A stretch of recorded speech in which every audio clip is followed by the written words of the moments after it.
So I think what we should do is address the 800-pound gorilla in the room, and that is that I am a vegetarian prepper. I am not here today to convince you to be a vegetarian. That's not why I'm doing this.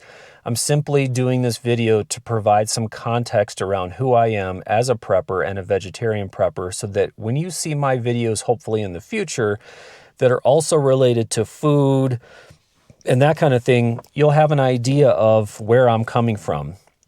I'm also getting ready to do like a 3-day wilderness challenge here in Colorado, and you're going to see that I won't be doing any fishing in the river. I won't be doing any hunting and trapping, and there's a reason for that. It's because that's not how I choose to survive. So I did a video recently where I stockpiled 60 days worth of food, and I had no idea the response I was going to get from you guys. You are incredibly passionate about your food, which I guess I understand because I'm pretty passionate about my food too. But I did reveal in that video that I was a vegetarian prepper, which I think surprised a lot of people. I read a lot of the comments in the video. A lot of you reached out to me independently to have discussions around it. So I was really surprised by all that. And I wanted to do a quick video today to give you guys a little bit of context around why I'm a prepper, and more importantly, why I'm a vegetarian prepper. Probably around 2007, I was spending a lot of time in Africa. I did some climbs of Mount Kilimanjaro, and I spent some time on safari. This is a photo of me with the Maasai people.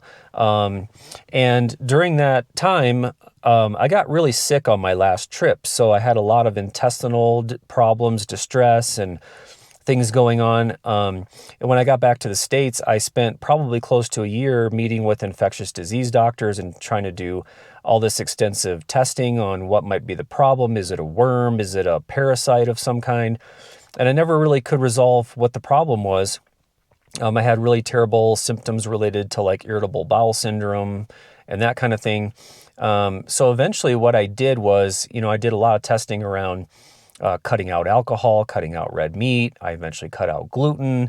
I did everything that I could think of and everything that the doctors recommended. And eventually what fixed things for me was to switch to being vegetarian. So when I cut out all red meat, chicken, fish, seafood, all that stuff, and switched to a 100% plant-based diet, that pretty much cured me. Around that same time, I met my wife, and she was a lifelong vegetarian. So obviously, if the person that you're spending your day-to-day with is a vegetarian, it made it really easy for me to continue to be vegetarian. I think one important thing to note is that, I have nothing against people who hunt and fish and trap and all that stuff. Carnivores, all my friends eat meat, most of them. And I don't have a problem with that. I don't try to tell other people what to do. I don't want people telling me what to do. I make my life choices, and my choice is to be a vegetarian prepper and live my life that way. That's not to say that in my survival community, I want everybody to be vegetarians. That's not the case.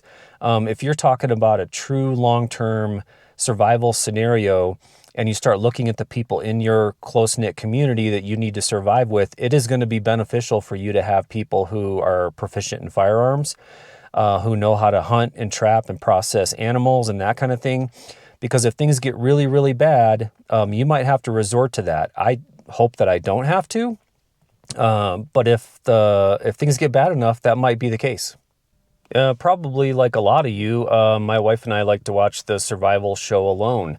And one night we were talking about it, and my wife asked me, she's like, do you think you could be on this show? Because, you'd have to hunt and fish, and that would make it really difficult. And the truth of the matter is, if you look at the situations that those people try to survive in, the environments, it's just not feasible for someone who's strictly vegetarian or vegan to go out in those type of conditions and expect to be able to survive without hunting and fishing. So that is a reality of the situation that those people find themselves in.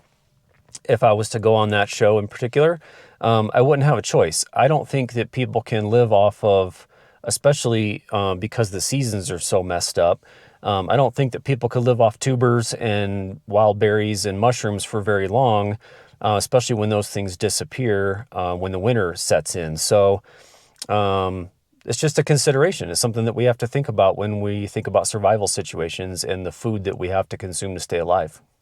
Where I live here in Colorado, it's about 8,000 feet. So we're in hardiness zone 5, which means it's really hard to grow anything here. The growing season is really short. I've built hoop houses and gardens around my property to try to be better at gardening. And, while some of that has worked, a lot of it has failed. So, for me personally as a prepper and being vegetarian, things that I'm still trying to improve on even today is getting better at gardening, canning, freezing things for long term, that kind of thing. So I'm always looking for recommendations when it comes to that.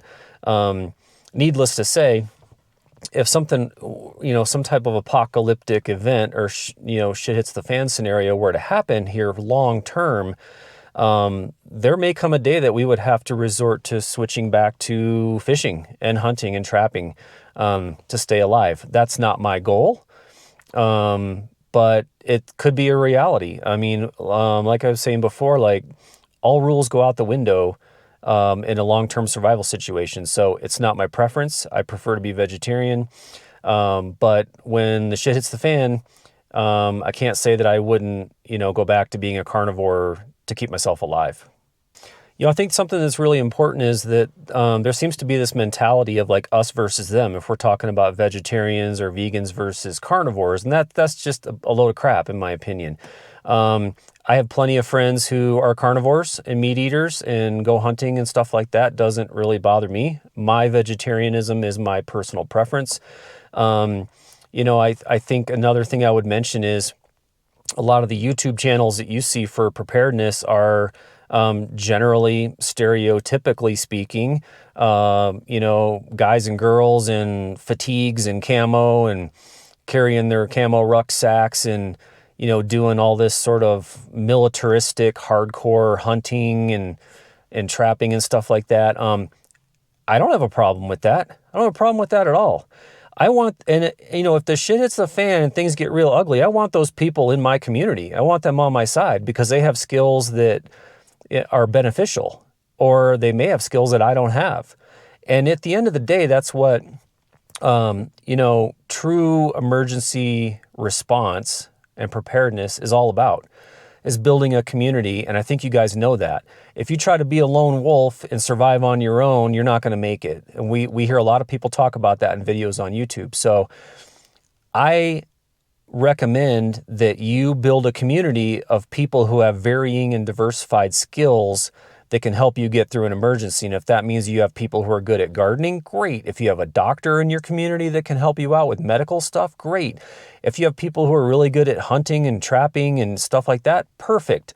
Like, you need that diversification in your survival community when things get really bad. That's one of the main points that I'm trying to make to you today. It's not an us versus them.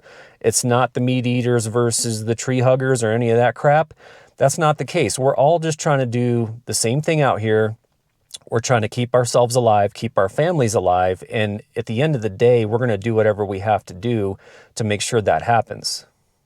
Other recommendations I have in this video is please try to understand the difference between vegetarianism and veganism. They are completely different things. A lot of you commented in my video that I was a vegan. I am not a vegan. I'm not going to do a whole video on the difference. You can look it up online and figure it out for yourself, but it does kind of irk me a little bit that people don't seem to understand the difference. If you're going to get online and you're going to talk about people's, food choices and their lifestyle choices, you should at least have a pretty good understanding of what the hell you're talking about. So another recommendation I have is that everybody should stockpile seeds and seed vaults. If things get really bad and you're in a long-term emergency and you need to be able to grow your own food, it's going to be really difficult to do if you don't have your own seeds. So it may sound like a really simple thing, but I would imagine a lot of you out there who are trying to prep probably don't have seed vaults or stockpiles of seeds in your supply. All right, I know this one is going to stir the pot. I really just wanted to provide some context today around who I am as a prepper, and so that you would understand a little more about me and why I suggest the things I suggest and why I do the things that I do. I would normally at this point say, please feel free to leave comments in the comment section, but I'm pretty sure that's already happening. I know you guys are really passionate about this topic. I know that vegetarians and vegans are super passionate people. I also know that people who go hunting and they're carnivores are also very passionate. Um, I'm not trying to stir up the pot here. I'm simply trying to present like a dialogue, a place where we can have a dialogue about how these particular food choices and dietary choices relate to prepping. Everybody have a great day out there. See you next time.